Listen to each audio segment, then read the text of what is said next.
Balik lagi sama aku Alansyah Apriliantika Yuandanis dengan NIM 077 dari Prodi Ilmu Hukum 2025A. Hari ini kita lanjutkan bab yang tadi, yaitu untuk memperkuat pendapatnya itu, maka ia lalu merumuskan pengertian kedaulatan. Kedaulatan adalah kekuasaan tertinggi terhadap para warga negara dan rakyatnya tanpa ada suatu pembatasan apapun dari undang-undang. Dalam perumusannya atau lebih tegas definisinya ini sekaligus terkandung pengertian negara dan kekuasaan raja. Raja tidak terikat oleh kekuasaan undang-undang. Raja adalah yang menetapkan undang-undang. Yang dimaksud dengan undang-undang adalah hukum positif, jadi bukan hukum Tuhan atau hukum alam. Perlu diingat bahwa sesungguhnya tentang pengertian kedaulatan itu dalam sejarah pemikiran tentang negara dan hukum belum pernah mendapatkan kesatuan pendapat. Dalam arti bahwa masing-masing sarjana memberikan perumusan pengertian kedaulatan menurut pendapatnya sendiri-sendiri. Juga apakah pengertian kedaulatan itu sama dengan pengertian sovereignty? Kalau menurut Jean Bodin, tadi kedaulatan itu adalah kekuasaan tertinggi untuk membuat hukum di dalam suatu negara yang sifatnya satu, tunggal. Ini berarti bahwa hanya negaralah yang memiliki. Jadi di dalam negara itu tidak ada kekuasaan lainnya lagi yang berhak menentukan atau membuat undang-undang atau hukum. 2. Asli. Ini berarti bahwa kekuasaan itu tidak berasal dari kekuasaan lain, jadi tidak diturunkan atau diberikan oleh kekuasaan lain. Jadi misalnya provinsi atau kota praja itu tidak mempunyai kedaulatan karena kekuasaan yang ada padanya itu tidak asli, sebab diperoleh dari pusat. 3. Abadi. Ini berarti bahwa yang mempunyai kekuasaan tertinggi atau kedaulatan itu adalah negara. Yang menurut pendapat Jean Bodin, negara itu adalah adanya abadi. Yang keempat, tidak dapat dibagi-bagi. Ini berarti bahwa kedaulatan itu tidak dapat diserahkan kepada orang atau badan lain, baik sebagian maupun seluruhnya. Konsepsi Jean Bodin tentang pengertian kedaulatan tersebut di atas sebetulnya mempunyai suatu kelemahan yang meskipun ini telah disadari oleh Jean Bodin sendiri, ialah bahwa ia tidak memisahkan antara pengertian negara dengan pemerintah. Ini merupakan kelemahan dari teorinya, sebab dengan kedaulatan lalu berarti bahwa kedaulatan negara sama pemerintahnya. Karena pemerintah itu tidak abadi, maka ini berarti bertentangan dengan unsur abadi dari kedaulatan di dalam teorinya. Tadi dikatakan bahwa hal ini sebenarnya telah disadari oleh Jean Bodin. Jadi di sini tentu ada maksudnya. Memang ada. Ialah Jean Bodin ingin membentuk suatu pemerintahan sentral yang absolut, dan ini hanya dapat dilaksanakan dalam pemerintah. Dalam hal ini adalah raja. Mengapa demikian? Sebabnya ialah negara itu merupakan suatu pengertian yang abstrak, sedang pemerintah atau raja itu mempunyai pengertian yang konkret. Maka akhirnya raja inilah yang memiliki kedaulatan dengan pengertian bahwa raja harus dapat mengatasi kekacauan dalam negara. Dengan demikian, Jean Bodin memberikan kepada raja kekuasaan yang absolut, seperti halnya dengan Machiavelli. Maka tidaklah mengherankan bahwa Jean Bodin tidak menyetujui adanya badan perwakilan yang mempunyai kekuasaan di samping raja. Ia hanya dapat menerima bila badan perwakilan itu terdiri dari suatu kelas atau kasta dan yang hanya mempunyai kekuasaan untuk memberi nasihat saja kepada raja. Setelah dikatakan bahwa Jean Bodin tidak membedakan antara negara dan pemerintah, karena pembedaan ini memungkinkan timbulnya bermacam-macam bentuk pemerintahan, dan dengan demikian kedaulatan itu akan dilakukan dengan berbagai cara. Sejak Aristoteles telah dibedakan secara tradisional bentuk-bentuk monarki, aristokrasi, dan demokrasi, Jean Bodin sama sekali tak mau tahu terhadap bentuk-bentuk campuran. Bentuk yang terbaik baginya adalah monarki yang sifatnya turun-temurun, di mana hanya orang laki-laki sajalah yang boleh memerintah, satu-satunya bentuk negara. Pengaruh ajaran Jean Bodin adalah besar sekali, tidak hanya di Prancis, di mana raja-raja mendapatkan sandaran atau dasar yuridis untuk usaha politiknya dan memperluas serta memperkuat kekuasaannya. Juga di Inggris, ajaran John Bodin itu mendapatkan sambutan baik sekali. Tetapi yang terang ajaran John Bodin ini memperkuat timbulnya sistem pemerintahan yang bersifat absolut.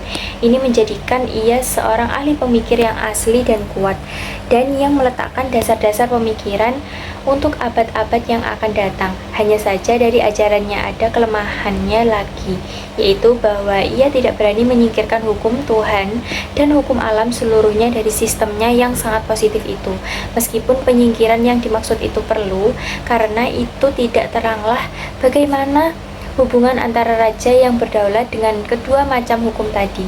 Tidak ternyata sama sekali tentang adanya hak dari rakyat terhadap rajanya untuk mendasarkan kekuasaannya pada hukum Tuhan dan hukum alam. Kedua hukum tersebut tidak mempunyai arti sama sekali dalam hukum positif. Maka kemudian timbullah pendapat umum bahwa kekuasaan absolut daripada raja itu bersifat hukum Tuhan. Jadinya dengan demikian raja tidak bertanggung jawab sama sekali terhadap rakyatnya, kecuali bertanggung jawab kepada Tuhan nanti di akhirat. Yang terang akibat daripada perselisihan itu, yaitu perselisihan antara hukum Tuhan dengan hak absolut dari raja, adalah timbulnya sistem pemerintahan absolut yang dimulai dari tahun 1572 yang akan berlangsung terus nanti sampai abad 17.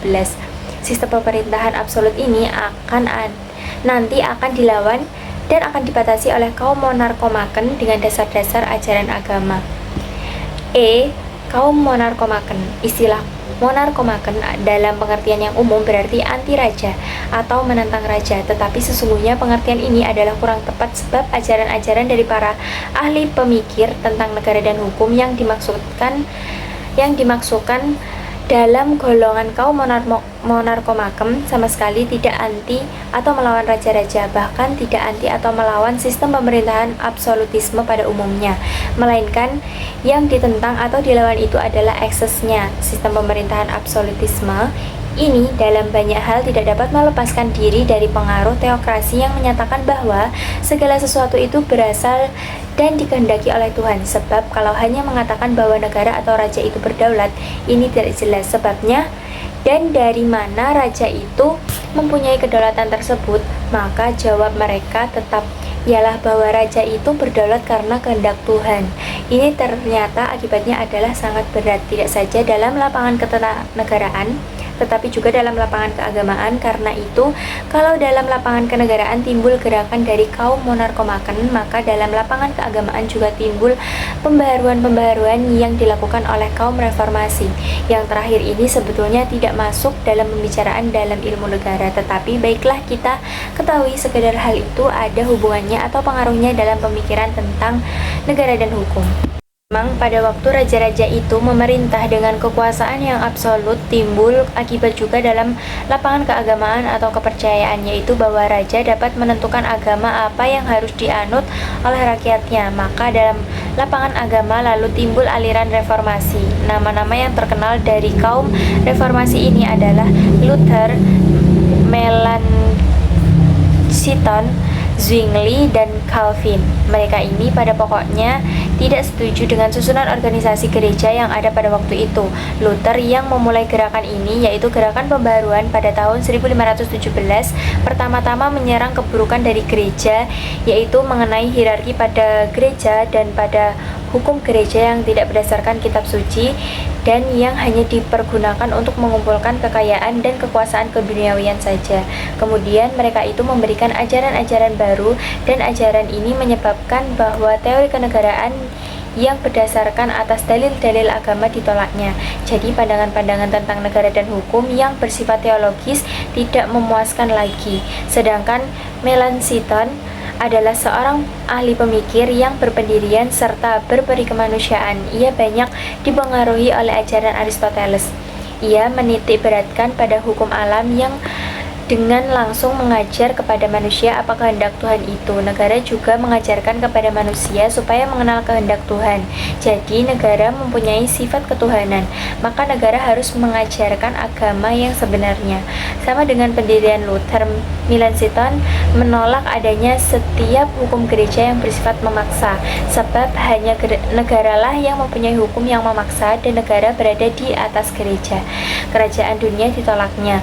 bentuk negara yang dipilihnya adalah monarki. Kaum reformasi berikutnya adalah Zwingli, ia adalah seorang politikus, dan Calvin, ia adalah seorang sarjana hukum. Kedua-duanya adalah orang Swiss. Zwingli hendak melindungi semangat negaranya dari pengaruh buruk yang datang dari luar. Inilah tujuannya yang utama. Menurut pendapatnya, negara mempunyai hak untuk mengatur sendiri kehidupan masyarakatnya berdasarkan kemauannya sendiri. Dengan demikian, ajaran Zwingli ini menuju ke negara demokrasi. Sedangkan gerakan dari Calvin, yang kemudian terkenal dengan sebutan Calvinisme, menjadi pejuang-pejuang untuk kebebasan politik dan menjadi perintis jalan untuk kemerdekaan negara dan demokrasi. Pendapat-pendapat dari kaum reformator mengenai hubungan antara negara dengan gereja secara singkat dapat diterangkan sebagai berikut. Dante yang hidup pada tahun 1265 sampai 1321 telah dibicarakan tentang hubungan antara negara dengan gereja di samping ajaran-ajaran yang telah ada semenjak permulaan zaman abad pertengahan. Dante membicarakan hal tersebut dalam bukunya De Monarchia.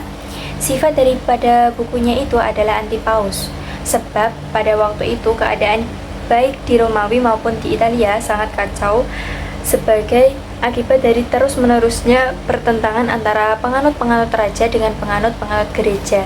Menurut Dante, untuk mencapai perdamaian di dunia ini harus dibentuk suatu kerajaan dunia, sedangkan negara dengan gereja itu harus hidup berdampingan tetapi dengan dasar sendiri-sendiri untuk menciptakan dan memelihara serta mempertahankan perdamaian dunia. Karena selama di dunia ini ada dua kekuasaan, maka selama itu pula akan selalu timbul perselisihan-perselisihan, dan perselisihan ini hanya dapat diselesaikan oleh pihak ketiga yang kekuasaannya lebih tinggi daripada kedua kekuasaan tersebut. Maka dari itu perlu adanya kerajaan dunia yang mempunyai kekuasaan tertinggi yang dapat mengatur semuanya dan yang dapat memelihara kerjasama antara negara dan gereja serta bangsa-bangsa di dunia ini. Raja menurut Dante mendapatkan kekuasaannya langsung dari Tuhan, jadi tidak melalui apalagi tergantung daripada paus. Paus tidak boleh mencampuri soal-soal keduniawian dan tugasnya hanya mencapai kebahagiaan kerohanian. Sedangkan negara mengusahakan kebahagiaan bersifat keduniawian. Pendapat Luther mengenai hubungan antara negara dengan gereja adalah bahwa hubungan tersebut bersifat tidak tetap. Hal ini ditentukan oleh keadaan. Negara itu seringkali demikian Luther melaksanakan suatu sistem politik yang sebenarnya tidak dikehendaki oleh negara itu sendiri, oleh karena tindakan itu seakan-akan dipaksakan oleh keadaan terhadap negara. Sedang kalau terjadi perpecahan antara negara dengan gereja, salah satu sikap yang dapat diambil oleh negara ialah dengan segala macam usaha menentang kepercayaan agama dengan alasan bahwa hal itu akan menimbulkan kekacauan di dalam masyarakat. Sedangkan kalau terjadi perpecahan atau pertentangan di dalam gereja itu sendiri, sikap negara adalah tidak mau ikut campur tangan dalam proses perpecahan tersebut karena hal itu dianggap sebagai suatu kerohanian belaka. Sedangkan tugas negara itu menyelenggarakan kebahagiaan bersama yang bersifat keduniawian. Tetapi kalau pertentangan itu menjadi semakin menghebat, biasanya kaum agama sering tidak hanya mempergunakan senjata kerohanian saja, melainkan juga mempergunakan kekerasan atau kekuatan senjata. Dalam keadaan demikian ini, negara terpaksa ikut campur tangan dan negara memperlihatkan kekuasaannya. Sikap Luther terhadap negara dan gereja adalah sangat radikal, sesuai dengan ajaran agama yang mengatakan bahwa orang jangan berbuat sesuatu yang bertentangan dengan keyakinannya. Tetapi oleh karena sesuatu keadaan, Luther terpaksa merubah sikapnya yang pokoknya ia berpendapat bahwa negara adalah dari umat Kristen. Umat Kristen dapat memecat pendeta yang mengajarkan agama yang menyesatkan. Penguasa negara sebagai anggota umat Kristen yang utama dapat bertindak sebagai wakil daripada seluruh umat Kristen dan harus menyediakan alat-alat kekuasaannya untuk kepentingan pelaksanaan kehendak gereja. Raja sebagai wakil umat Kristen dapat mengubah gereja. Dengan demikian, maka raja mempunyai kekuasaan atas gereja dan raja wewenang membuat peraturan-peraturan yang sifatnya mutlak.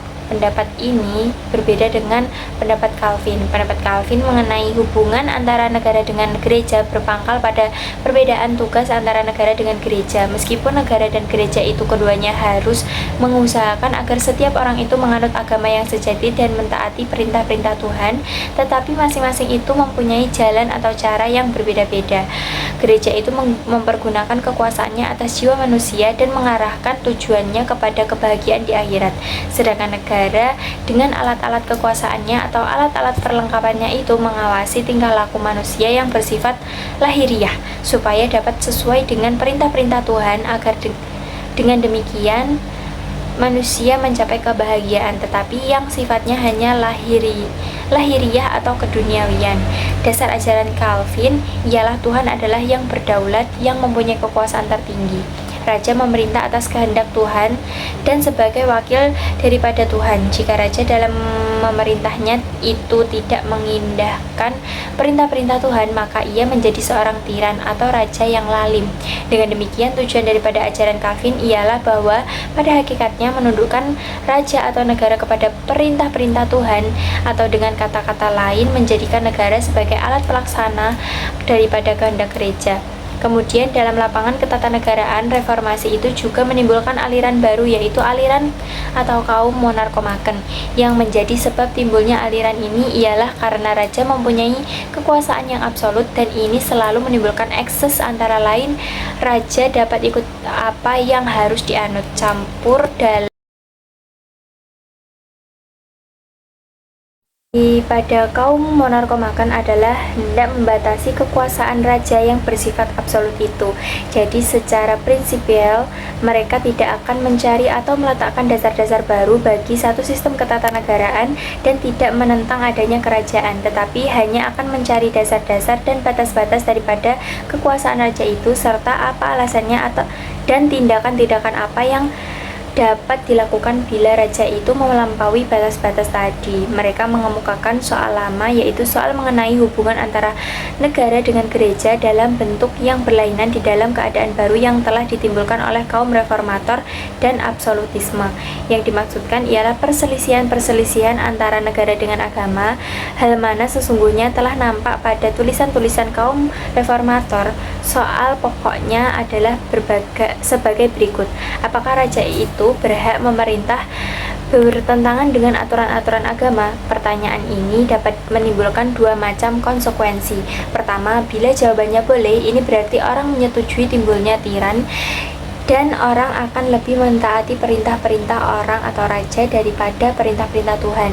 Atau dengan kata-kata lain, orang menyetujui kekuasaan absolutisme. Kedua, bila jawabannya tidak, ini berarti orang harus lebih mentaati perintah-perintah Tuhan daripada perintah-perintah manusia atau raja. Dan dengan demikian, agama mempunyai unsur yang revolusioner dalam atau terhadap kekuasaan duniawi. Perjuangan melawan absolutisme itu telah dimulai sejak zamannya Calvin dengan kejadian-kejadian di Perancis pada tahun 1572 tanggal 24 Agustus yang terkenal sebagai Malam Bartholomeus, di mana atas perintah penguasa Katolik dilakukan pembunuhan besar-besaran terhadap kaum Protestan. Siapa-siapa sajakah termasuk kaum monarkomaken dan bagaimanakah ajarannya? Nama-nama yang dapat disebutkan termasuk kaum monarkomaken adalah Houtman, Brutus, Buchanan, Johannes, Althusius, Mariana, Bellarmine, Suarez, dan Milton. Dari semuanya itu, yang terbanyak menguraikan ajaran tentang negara dan hukum adalah Johannes Althusius. Makanya ajaran sarjana inilah yang nanti akan dibicarakan lebih lanjut. Houtman pada tahun 1573 menerbitkan buku karangannya yang diberi nama Franco-Gallia. Dasar-dasar yang dipergunakan oleh Houtman untuk menentang absolutisme bukanlah dasar-dasar ajaran agama, melainkan dasar-dasar ajaran sejarah. Jadinya ia bukanlah seorang monarkomaken yang sebenarnya, meskipun tulisan kaum monarkomaken yang sesungguhnya pertama-tama terbit pada tahun 1579. Nama bukunya Vindiciae Mutationis atau Alat-alat Hukum Melawan Tirani. Pengarangnya bersembunyi di belakang Brutus. Buku itu adalah merupakan salah satu tinjauan yang prinsipial tentang perlawanan terhadap raja-raja yang mempunyai kekuasaan absolut. Buchanan Nama lengkapnya George Buchanan. Ia adalah seorang Scot. Pada tahun 1579, ia menerbitkan bukunya De Jure Regni Apud Scotos atau tentang kekuasaan raja pada bangsa Scot. Buchanan hidup pada tahun 1506 sampai 1582. Ia adalah seorang pendidik, antara lain ia mendidik James yang kemudian menjadi raja di Skotlandia dan Inggris. Di Skotlandia sebagai James IV, sedangkan di Inggris sebagai James I, yang memerintah pada tahun 1603 sampai 1625. Buchanan adalah seorang humanis. Pertama-tama ia mencari perbedaan antara raja dengan tiran. Raja itu adalah orang yang memegang pemerintahan, yang memperoleh kekuasaannya itu dengan bantuan rakyat dan yang melaksanakan pemerintahannya atas dasar keadilan. Jika tidak demikian, ia adalah seorang tiran dan ia boleh dibunuh tanpa hukuman. Mariana, nama lengkapnya Juan de Mariana. Ia adalah seorang sarjana dari Spanyol. Pada tahun 1599, ia menerbitkan buku De Rege ac Regis Institutione, yaitu tentang hal raja dan kedudukannya. Buku ini khusus ditujukan sebagai pegangan dari Raja Philip III yang memerintah di Spanyol. Ajarannya banyak persamaannya dengan ajaran Buchanan, terutama mengenai batas-batas kekuasaan raja dan pembunuhan terhadap tiran. Banyak pula persamaannya dengan ajaran Niccolo Machiavelli, cuma sifatnya agak samar-samar. Sedang semangat daripada seluruh bukunya menyatakan bahwa negara itu sebagai suatu masyarakat lebih rendah dengan kesusilaan, kedudukannya daripada gereja, dan tidak ada sangkut pautnya sama sekali. Ia adalah Bellarmine. Ia adalah seorang Karnidal, hidup pada tahun 1542 sampai 1621, seorang kontroversialis filsafat. Negaranya bersifat kontroversialis karena sikap James yang membela pendirian tentang kedaulatan Tuhan, yang kemudian mendapat perlawanan dari kaum Jesuit dengan kedaulatan rakyatnya.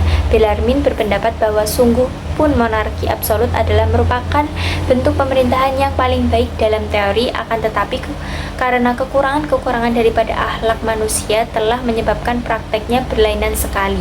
Pendapat ini telah dibenarkan dalam praktek. Buku karangan Bellarmine yang terkenal ialah Disputationes, yang mengajarkan bahwa Paus tidak mempunyai kekuasaan dalam lapangan keduniawian, dan Tractatus de Potestate Summi Pontificus in Rebus Temporalibus, tentang kekuasaan Paus dalam lapangan keduniawian. Lengkapnya Francesco Suarez. Ia juga seorang kontroversialis. Ia seorang sarjana Spanyol yang hidup pada tahun 1548. Ajarannya ditulis dalam bukunya Tractatus de Legibus ac Deo Legislator, uraian tentang perundang-undangan dan Tuhan membentuk undang-undang. Alirannya disebut orang sebagai pelopor dari Hugo de Groot, karena ia telah menciptakan hukum antar negara dan memberikan kemungkinan untuk dibangunnya kembali hukum alam. Ini sesuai dengan pendapatnya bahwa tidak ada satu negara pun yang dapat berdiri sendiri tanpa mengadakan hubungan dengan negara-negara lain. Menurut pendapat Suarez, negara adalah gabungan daripada orang-orang yang merupakan suatu kesatuan karena perbuatan yang berdasarkan kemauan atau karena persetujuan umum. Keseluruhan sosial itu mempunyai tujuan umum dan merupakan kesatuan moral yang memerlukan kekuasaan mengatur. Jadi definisinya tentang negara ini, ajaran tentang kedaulatan rakyat telah memperoleh bentuk seperti yang nanti akan dikemukakan oleh Rousseau dalam abad ke-18, dan dalam banyak hal ajaran Suarez ini, terutama tentang kedaulatan, mempunyai persamaan dengan ajaran Jean Bodin. Milton, nama lengkapnya John Milton. Ia adalah seorang penyair yang termasyhur. Ketika hidupnya ia mengalami masa pembunuhan Raja Charles I, dan karena pembelanya ia menjadi terkenal. Johann Althaus. Ia adalah seorang Johannes Althusius atau monarkomaken yang Calvinis. Pada tahun 1610, ia menerbitkan buku karangannya yang sangat terkenal, Politica Methodiste Digesta, yaitu susunan ketatanegaraan yang sistematis yang diperkuat dengan contoh-contoh dari sejarah biasa dan sejarah suci. Althusius hidup pada tahun 1568 sampai 1638. Dalam pendapatnya tentang terjadinya negara Altusius banyak persamaannya dengan pendapat Aristoteles, yaitu yang mengatakan bahwa negara adalah merupakan kesatuan keluarga dalam bentuknya yang tertinggi dan yang mempunyai tujuan beraneka macam. Dengan secara berangsur-angsur kesatuan itu berkembang dan akhirnya mencapai bentuknya sebagai negara. Jadi ajarannya bersifat organistis, sedang pendapatnya tentang kedaulatan adalah sebagai berikut. Kedaulatan adalah kekuasaan tertinggi untuk menyelenggarakan segala sesuatu yang menuju kepada kepentingan jasmani dan rohani daripada anggota-anggota negara. Kekuasaan ini ada pada rakyat sebagai kesatuan. Tentang penguasa atau Raja Altusius berpendapat bahwa penguasa itu diangkat oleh rakyat untuk menjalankan undang-undang. Pengangkatan tersebut dilakukan dalam suatu perjanjian, maka raja di sini terikat oleh perjanjian dengan rakyat untuk menjalankan undang-undang. Sementara itu, rakyat berjanji akan taat dan tunduk kepada penguasa atau raja. Rakyat sebagai suatu kesatuan boleh mengadakan perlawanan terhadap raja yang bertindak sewenang-wenang sebagai seorang tiran. Disinilah sifat monarkomachis daripada Altusius terlihat dengan sangat jelas. Sifat Calvinisnya terlihat pada pendapatnya yang mengatakan bahwa negara seharusnya tidak hanya menyelenggarakan kepentingan jasmani daripada para warga negaranya, tetapi juga kepentingan rohani, agama, kesusilaan, pendidikan, dan menetapkan peraturan tentang tingkah laku manusia. Tentang bentuk negara, Altusius berpendapat bahwa tidak ada bentuk negara yang lain kecuali bentuk kedaulatan rakyat.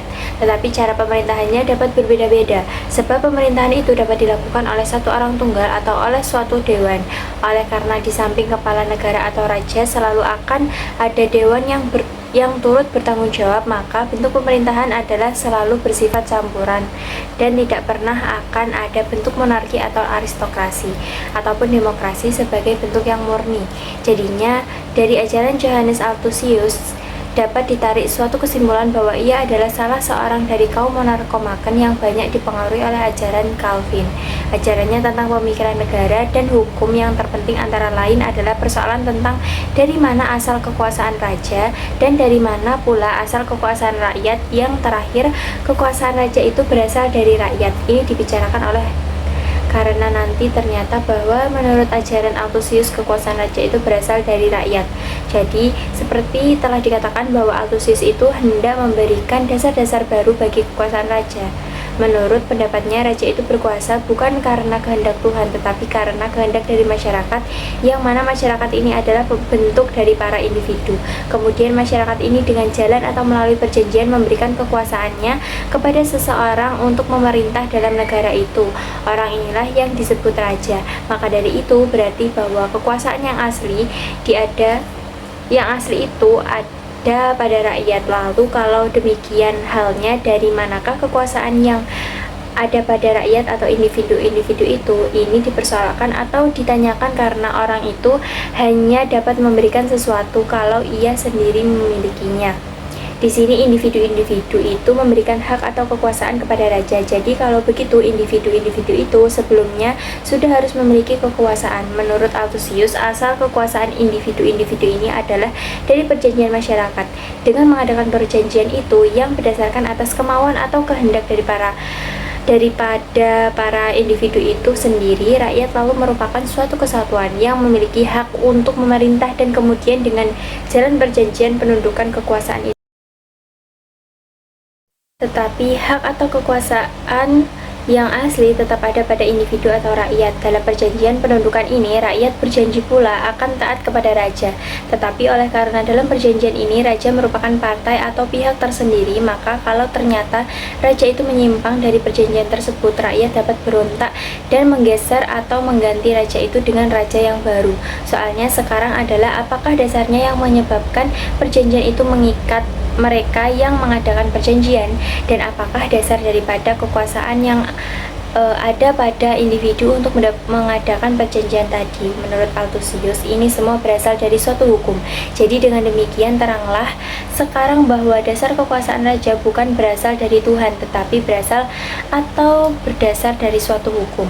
Jadi timbul pengertian baru mengenai kekuasaan raja atau dasar baru, yaitu dasar hukum. Tetapi yang dimaksud hukum di sini bukanlah hukum dari negara atau dari Tuhan, melainkan hukum alam kodrat, yaitu hukum yang ditetapkan berlaku secara umum yang tidak tergantung pada tempat dan waktu. Artinya di mana dan bila mana saja hukum itu berlaku, maka tempat dan tempatnya di atas hukum buatan negara atau raja. Maka negara atau raja tidak memiliki kekuasaan tertinggi atau kedaulatan yang sebagai suatu kesatuan.